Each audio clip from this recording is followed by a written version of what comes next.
Matahari menembus lapisan-lapisan awan di langit. Dengan langkah-langkah lebar, Yuan Yu keluar dari pintu ruangan itu. Pang Chung mengikuti di belakangnya dan menyampirkan sebuah mantel bulu berwarna hitam dan emas di bahunya. 18 pintu di dalam dan di luar rumah keluarga Yuan serentak dibuka. Sinar yang terang benderang memancar di mana-mana. Wajah Yuan Yu bagai kumala, bibirnya merah tua. Dengan punggung tegak ia berjalan keluar dari pintu gerbang dari rumah keluarga Yue. Ketika rombongan pejabat yang berkerumun di ambang pintu melihatnya keluar, mereka berbondong-bondong maju ke depan untuk menggerumbuninya. Namun mereka didorong mundur oleh pasukan pengawal Yuan, dipisahkan sejauh 1 zhang dari Yuan Yu. Yuan Yu tak melihat ke sekelilingnya. Ia menginjak bangku untuk mendaki kereta kuda yang indah yang ditarik 8 ekor kuda, lalu dengan tenang berkata, "Berangkat." "Tuan muda hendak pergi kemana?" Sang kusir berpaling dan bertanya. Raut wajah Peng Chu bagai air. Dengan suara tenang ia menggantikannya menjawab, "Istana Sheng Jin." Angin dingin bertiup ke dalam kereta. Wajah Yuan Yu tenang. Dengan perlahan ia bersandar di kursi empuk. Ia tak pernah kekurangan cara untuk menciptakan kebingungan. Karena keadaan sudah seperti ini, ia akan membiarkan situasi menjadi makin membingungkan. Siapapun juga jangan harap dapat mempertahankan integritas mereka. Dan siapapun juga jangan harap dapat hanya menonton kebakaran dari tepi sungai tanpa berbuat apa-apa.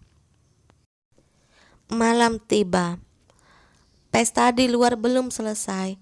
Perjamuan di dalam pun baru dimulai dengan penuh kemewahan. Walaupun bintang hangat, bulan pertama adalah musim dingin. Mau tak mau masih ada sedikit rasa dingin. Angin malam bertiup, walaupun sudah memakai mantel, samar-samar udara dingin masih terasa. Merayap naik dari kaki, dinginnya membuat tulang belakang orang menggigil.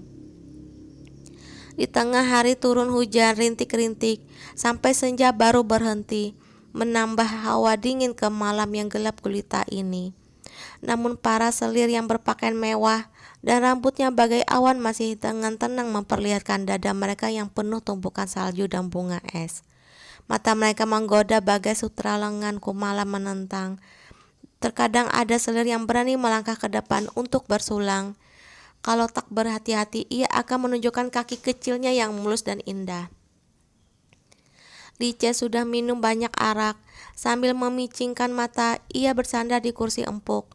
Pintu aula rupu dibuka lebar-lebar. Di depannya tergantung sebuah lentera istana indah yang terang benderang. Perahu hias yang mengangkut para musisi yang memetik dan meniup alat musik hilir mudik di tengah danau.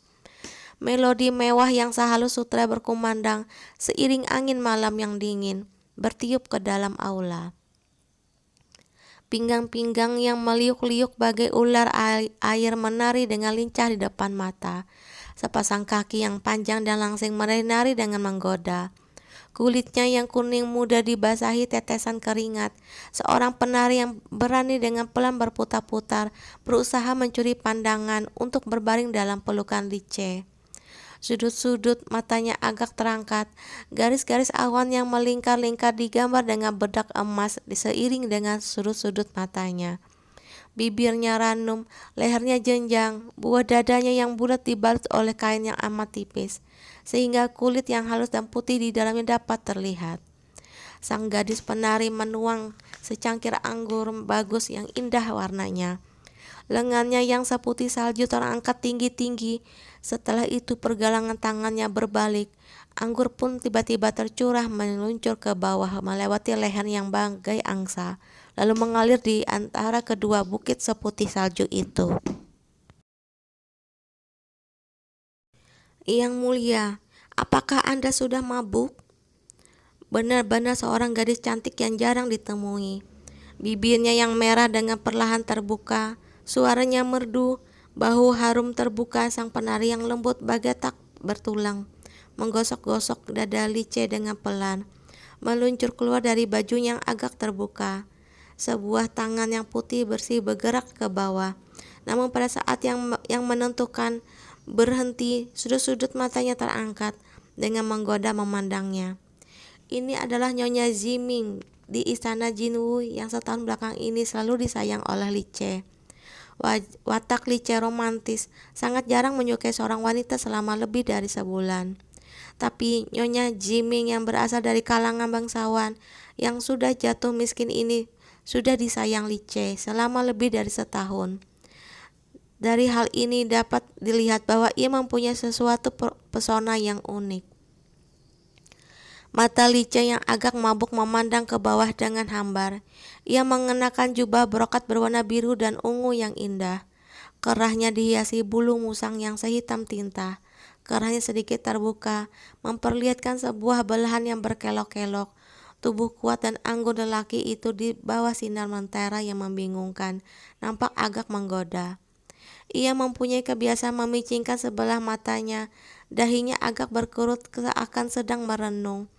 Cahaya yang bergerak-gerak dengan tenang memancar di kedalaman biji matanya, bagai seekor rubah yang sedang berpikir keras. Beberapa penari muda di aula itu masih dengan semangat menari.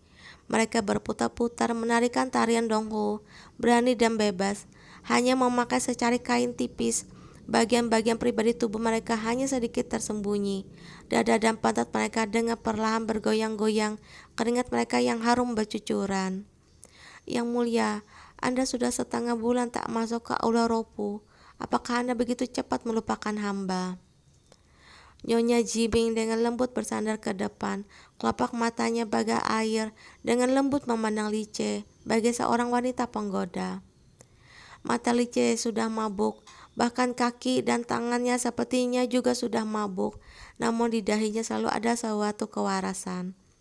Kuku berwarna merah tua wanita itu merayap naik dari perutnya, terus merayap naik dengan berkelok-kelok, lalu memijat dahinya dengan lembut. Napas yang bagai bunga anggrek mengelus telinganya. Dengan nada yang panjang dan lembut ia berkata, "Siapa yang membuat Yang Mulia tak senang?" Sudut-sudut mulut Lice terangkat. Ia tersenyum dengan tenang. Sebuah tangannya merangkul pinggangnya yang langsing. Jari jemarinya membelai kulitnya yang halus satin. Lalu sambil tertawa pelan ia berkata, "Kau si penggoda kecil ini. Apakah malam ini Yang Mulia akan begitu kejam seperti itu, membiarkan Ming Er seorang diri berjaga di kamar?" Sinar mata Lice langsung nampak tertegun. Sebuah sosok perlahan-lahan muncul dalam benaknya. Dengan kesal ia mengernyitkan keningnya. Tak nyana suasana hatinya terdapat tetap tenang. Sudah gila, setengah bulan dan masih ingin terus gila. Ia berpaling dan melihat ke arah wajah Nyonya Jiming yang jelita. Sebuah rasa bingung muncul dalam lubuk hatinya. Ia seakan tak bisa menekan segalanya lagi, seperti suatu rasa pahit dan juga seperti suatu rasa haus. Dalam hatinya tak ada lagi kegembiraan, kemarahan, dan kepuasan. Ia hanya tertawa dengan jahat, lalu kembali bertingkah seperti biasa. Sambil tertawa pelan ia berkata, "Kapan Zen pernah tak menyayangi bunga dan batu kumala?" "Yang Mulia." Sebuah suara yang tenang mendadak berkumandang di aula itu. Lice mengangkat kepalanya dan melihat Tiu berdiri di ambang pintu. Sambil tersenyum ia memanggil seorang komandan pasukan pengawal yang mengenakan baju zirah kulit dan mengepit pedang masuk ke aula.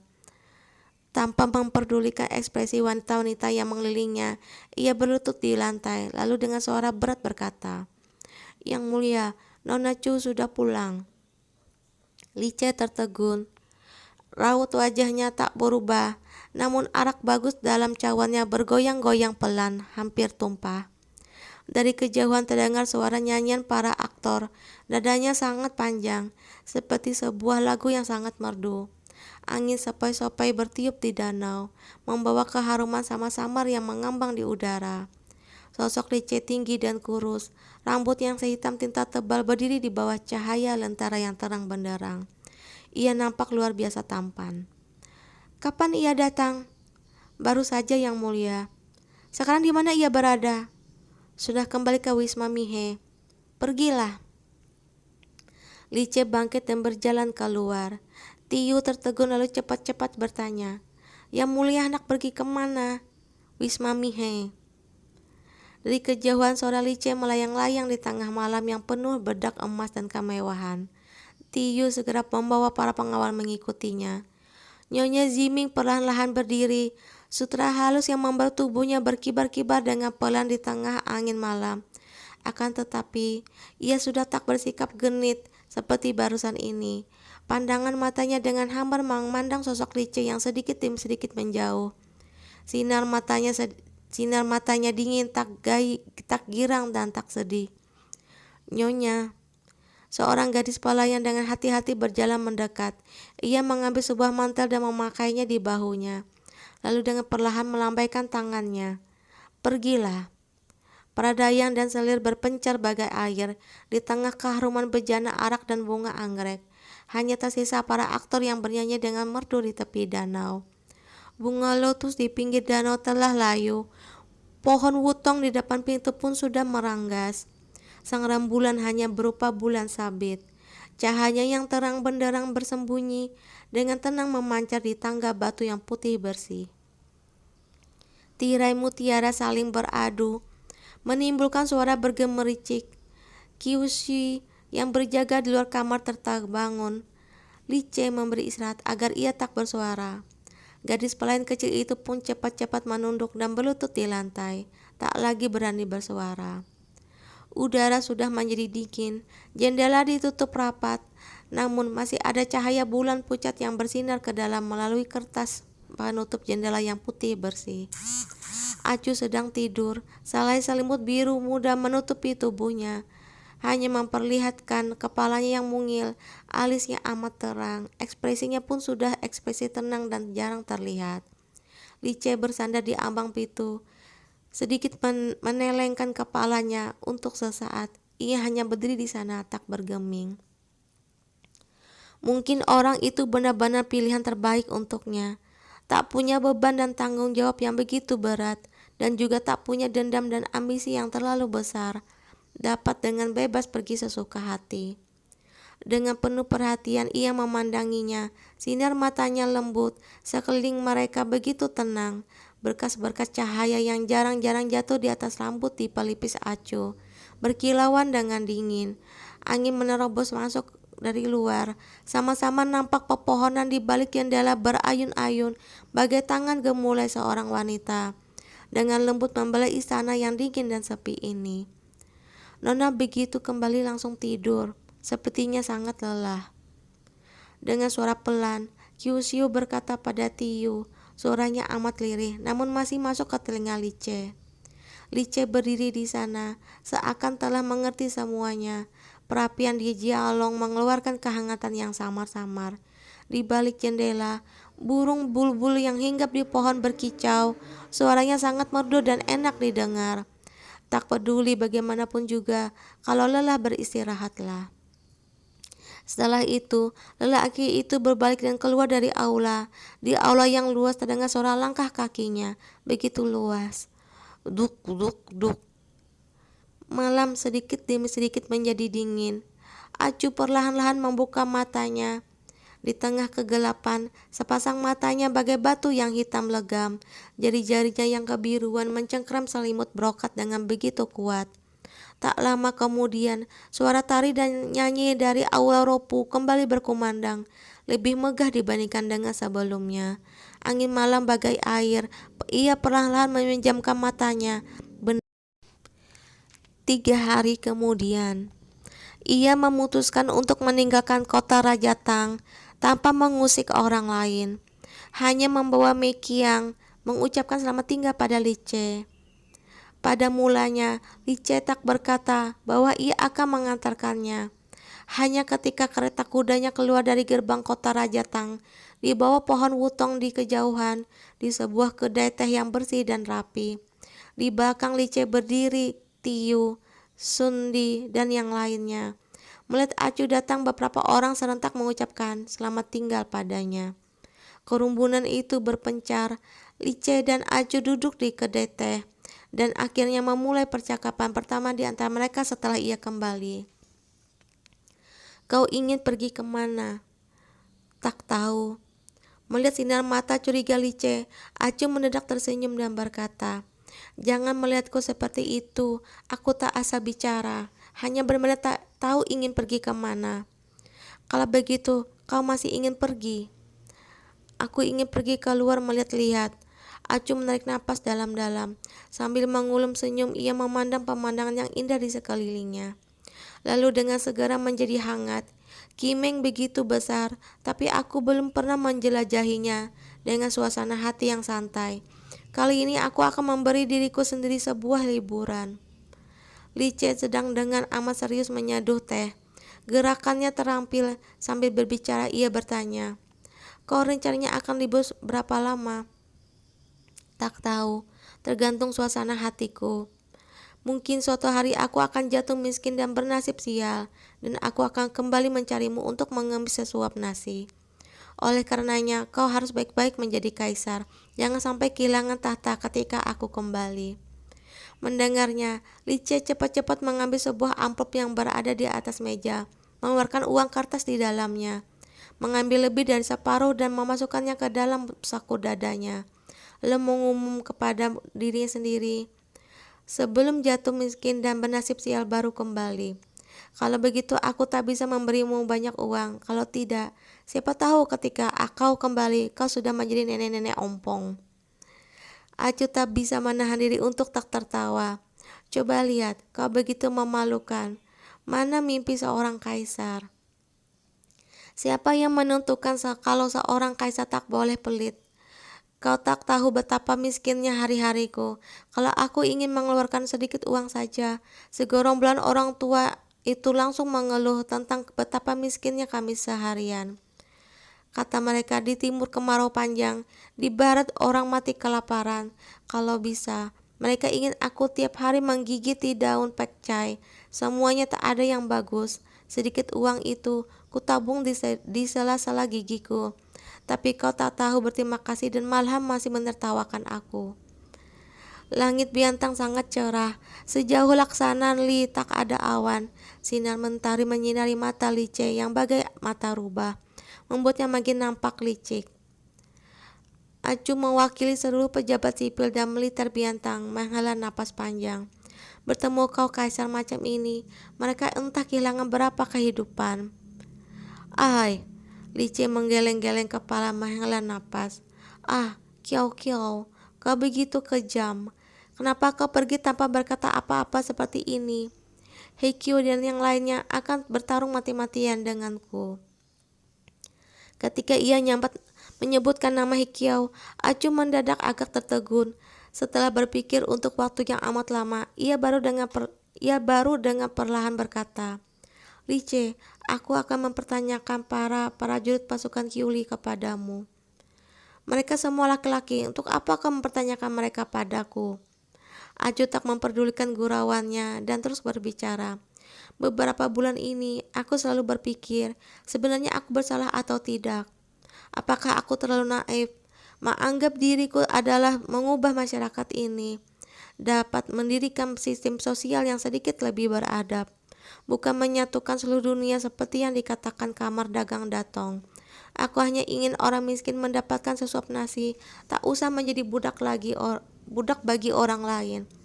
Aku berharap kalian yang menjadi penguasa ini dapat menegakkan hukum bagi rakyat jelata di lapisan bawah ini, tak peduli siapapun dia.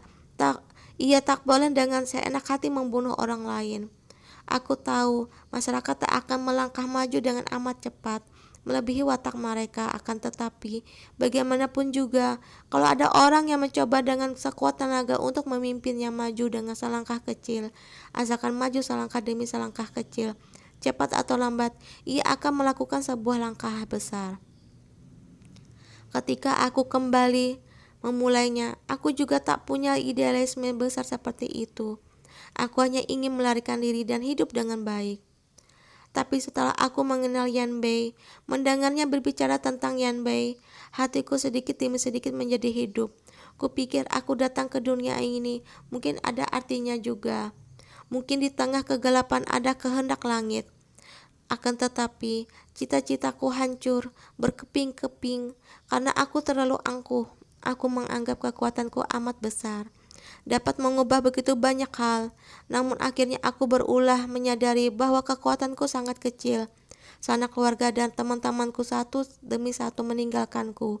Aku tak hanya dapat melindungi mereka, dan malah membuat banyak orang yang mati.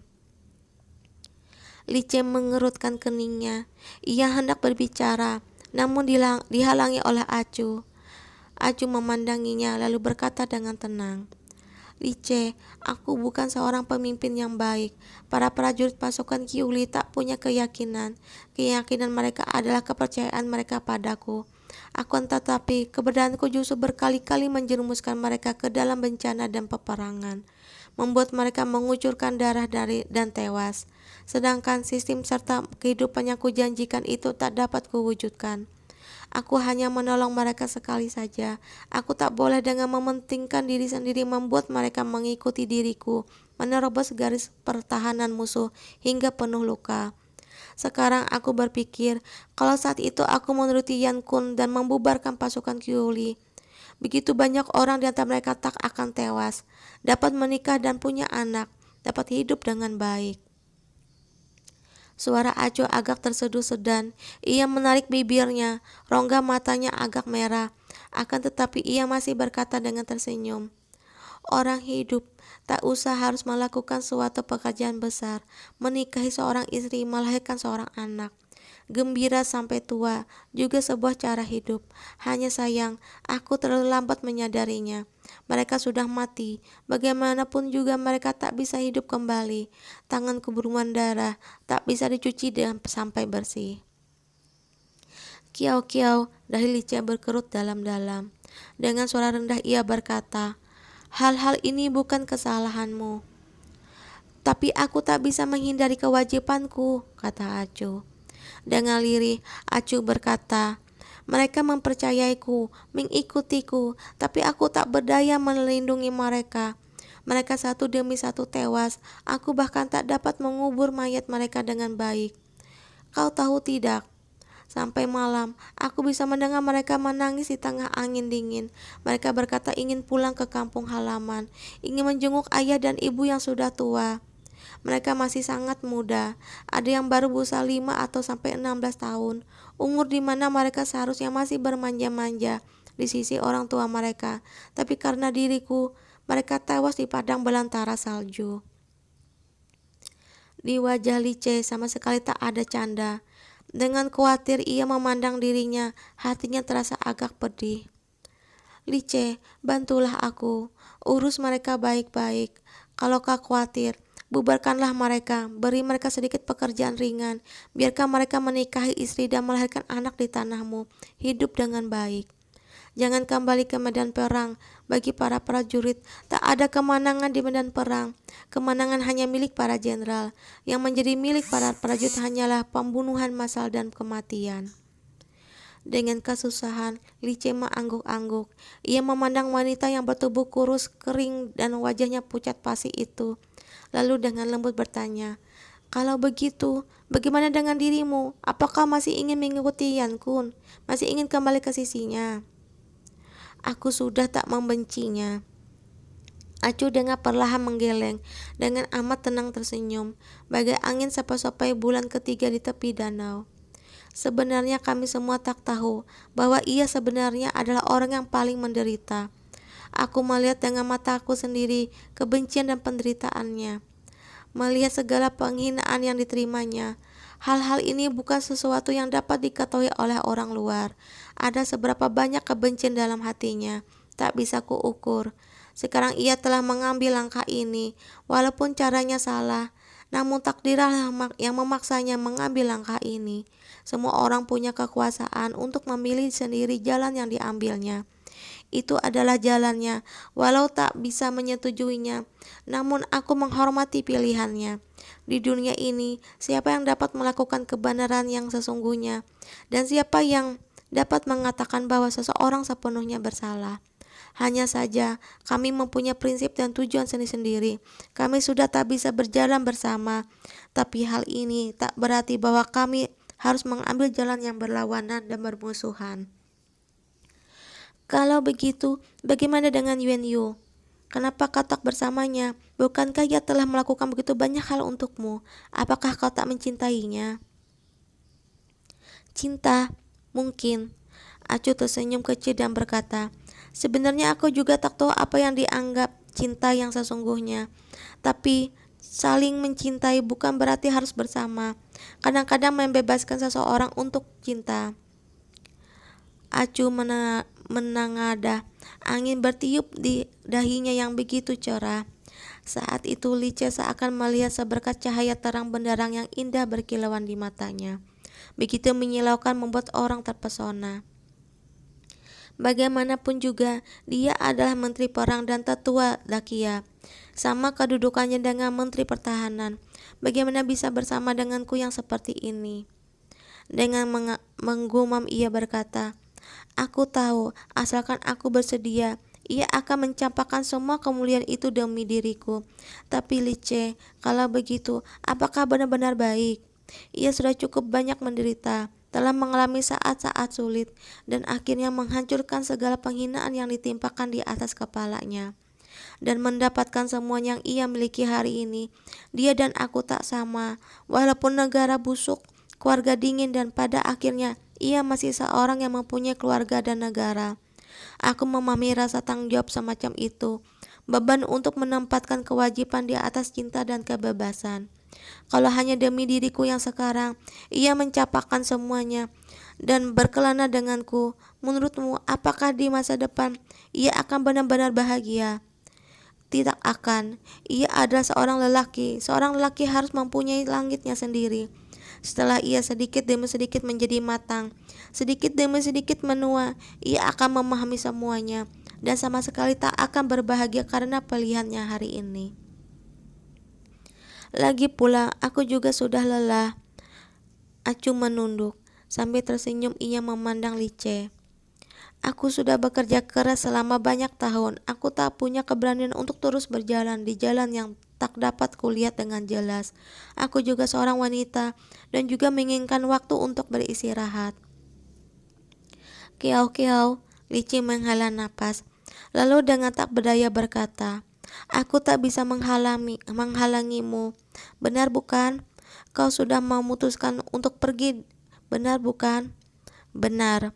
Dengan amat serius, Acu berkata, jangan mengkhawatirkan aku akan sangat baik-baik saja. Di dunia ini tak hanya keluarga kekaisaran dan keluarga bangsawan pemegang kekuasaan saja yang dapat hidup. Aku akan menjadi rakyat jelata, hidup tanpa beban dan tanggung jawab. Hari-hariku akan sangat santai. Aku ingin melakukan apa, langsung melakukannya. Ingin pergi ke mana, langsung pergi ke situ. Aku sudah bertahun-tahun lamanya mendambakan kehidupan semacam itu. Kalau begitu, apakah kau akan pulang? Kadang-kadang pulang menjengukku. Tentu saja, Acu tersenyum. Lalu dengan semestinya berkata, kau adalah temanku yang paling penting. Lice tersenyum kecut. Ia menjulurkan tangannya dan dengan sembarangan mengelus rambut Acu. Ia berkata dengan senyum yang dipaksakan, kau ini membuatku jadi sentimental. Acu bangkit lalu berjalan ke sisi Lice. Lice pun bangkit. Acu mentang sebasang tangannya dan memeluknya.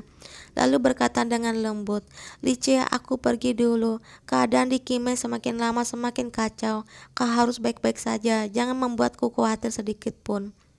Hati Lice amat tertekan, namun ia masih berbicara dengan nada riang. Masalah apa yang bisa menimpaku? Bukankah aku nih kaisar biantang yang berkuasa? Siapa yang bisa berbuat sesuatu padaku? Lagi pula, aku di luar biasa tampan dan anggun. Siapa yang berani menganiaya dan merusak karya alam yang indah ini? Di seluruh dunia, kau ini orang yang paling tak bisa mengenali barang bagus. Acu tak bisa menahan tawa. Baiklah kau si tampan dan anggun ini. Kalau kau melihat Leonardo, kau akan begitu malu sampai bunuh diri dengan melompat dari jendela. Siapa itu Leonardo? Namanya aneh sekali. Apa dia orang asing? Lice bertanya sambil mengernyitkan keningnya. Acu tak mau tersenyum. Dia orang asing yang sangat tampan. Oke teman-teman, kita lanjutkan besok lagi ya. Assalamualaikum warahmatullahi wabarakatuh.